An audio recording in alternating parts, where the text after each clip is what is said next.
I'm a cop. This was indeed the future. I'm a cop. I made a mental note to analyze its molecular structure. For science, of course. Okay, guys, party limo is secured. ETA 2 minutes. It's got a zero-emission fusion core, a karaoke system with over 10 million intergalactic hits, and get this, a soft-serve ice cream machine that dispenses 24 flavors. Blitz, our cybernetically enhanced K9 operative, barked in agreement. Yeah, time to lay down the law of awesome.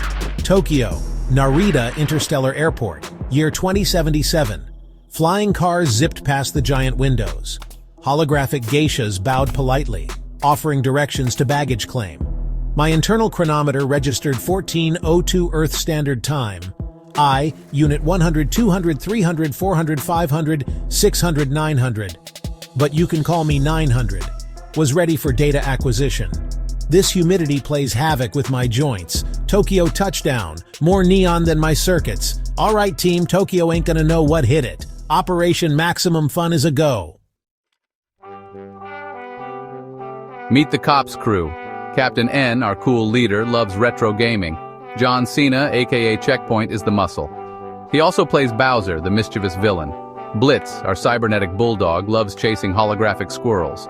And Turbo Two-Tone, the tech genius. I'm a cop together, they keep the future safe. The party limousine that pulled up was less a car and more a land yacht. It gleamed under the Tokyo sun, a long stretch of polished chrome and pulsating neon trim that spelled out VIP cops in shimmering kanji. The doors hissed open like an approving cobra, revealing an interior that looked like a nightclub, a video arcade, and a candy store had a very enthusiastic baby. Whoa, mama! This is way better than the bullet train to Painesville. Not enough spikes or lava pits. But the minibar looks promising for nefarious plots involving tiny bottles of soda. All right, team, pile in. First stop, Studio Ghibli Museum. Time to get our whimsy on.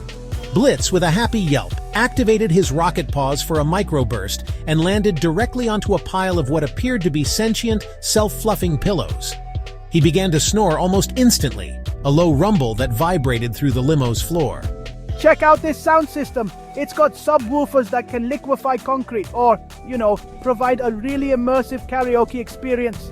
He tapped a few controls and the ceiling transformed into a starscape, complete with swirling nebulae and the occasional passing comet. My optical sensors recorded the display with great interest.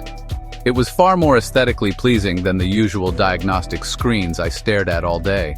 This was data I could enjoy. As we glided silently through the futuristic Tokyo streets, I observed the city.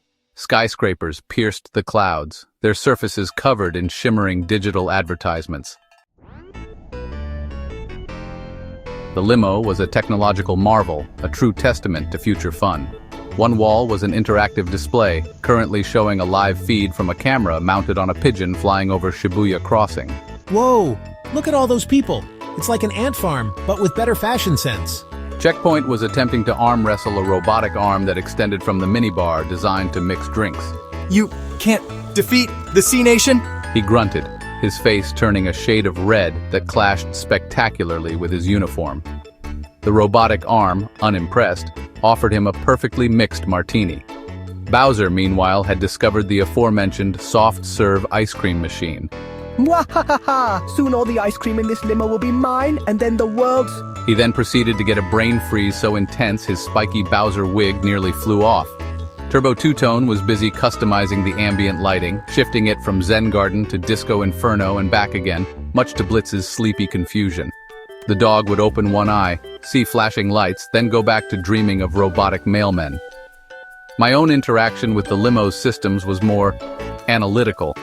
I found a panel that offered molecular gastronomy snacks. I sampled a deconstructed pizza pill, all the taste, none of the messy cheese. Fascinating. My taste sensors registered tomato, basil, and something akin to pepperoni, all in a tiny digestible sphere.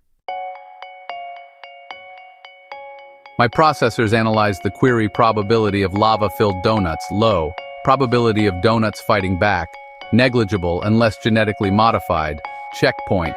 Man, all that talk of saving money makes me want to buy stuff. Maybe a new singlet? One that says Tokyo's toughest tourist? I made a note. John Cena's character Checkpoint exhibits classic consumer responses to advertising stimuli. Fascinating. Blitz the dog, woof! Translator, was that the mailman offering deals? He seemed disappointed it wasn't. He had a long-standing feud with the concept of mail delivery, organic or robotic. Announcer voice, smooth, seductive. Is your day feeling a little unglazed? A bit mundane? Then it's time for the light, fluffy, melt-in-your-mouth perfection of a Krispy Kreme donut. Now with our new zero-G glaze, it literally floats into your mouth. The Studio Ghibli Museum wasn't what my databanks predicted. I anticipated a sterile building with exhibits behind glass.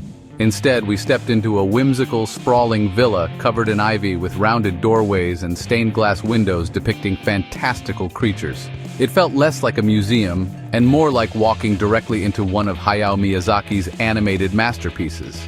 Whoa, this place. It's like my childhood dreams built a house. My processors attempted to quantify childhood dream house but came up with insufficient data.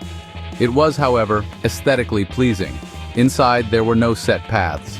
We wandered through rooms filled with sketches, storyboards, and incredible zoetropes that brought animation to life before my very optical sensors. Wow, that's some serious engineering for a feline public transport system. Checkpoint was surprisingly gentle as he peered at a display showing the mechanics of a cat bus. Bowser, after an initial attempt to conquer a plush Totoro the size of a small car, which ended with him getting stuck in its fluffy belly and needing a gentle extraction by Checkpoint, actually seemed charmed. He even tried to sketch a soot sprite, though it looked more like an angry ink blot. Blitz had a field day. The museum was surprisingly dog-friendly, at least for well-behaved cyber dogs. After a sensory overload of cuteness at Ghibli, Captain N declared it was time for something more rock and roll. Our futuristic party limo whisked us through the neon-drenched streets of Roppongi to the Hard Rock Cafe Tokyo. The iconic guitar sign blazed against the night sky. All right, Colorado. P.S. Time to refuel and rock out, my treat. This was a welcome directive. My internal energy cells required caloric input, or at least my human companions did. A live band was shredding a Van Halen classic. Memorabilia lined the walls, guitars from rock legends and sequined jackets. This is my kind of museum. He yelled over the music, eyeing a burger menu. He ordered the legendary Atomic Burger, which came with a waiver. Bowser, surprisingly, was also enjoying himself. He found a throne-like chair near a display case containing a spiky leather outfit. Ha! This rocker understood style. He boomed, nearly knocking over a tray of drinks. He then ordered the largest rack of ribs on the menu, declaring, These bones will make a fine addition to my collection of vanquished foes. The Hard Rock Cafe experience left us energized and slightly deaf. As we piled back into the limo, the neon lights of Tokyo painted streaks across the windows. Captain N stretched, a satisfied grin on his face. Okay, team, that was a grade A refuel. What's next on the agenda? My datapad says there's a pop-up holographic goldfish scooping festival in Akihabara, or we could check out that new zero-gravity nightclub that just opened in orbit. My processor's word. Holographic goldfish scooping sounded like a low-risk, high-novelty activity. Orbital nightclubbing, however, presented significantly more variables, including potential re-entry complications.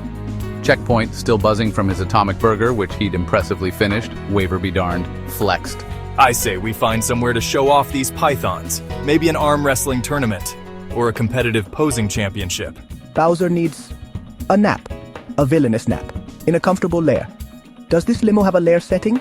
Actually, there's a retro arcade nearby that has fully immersive VR versions of the classic 80s games. Pac-Man with realistic ghost-chomping physics, anyone? Blitz, sensing the renewed energy, perked up. His tail wagged and his bark translator offered walkies, park, squirrels, giant neon squirrels.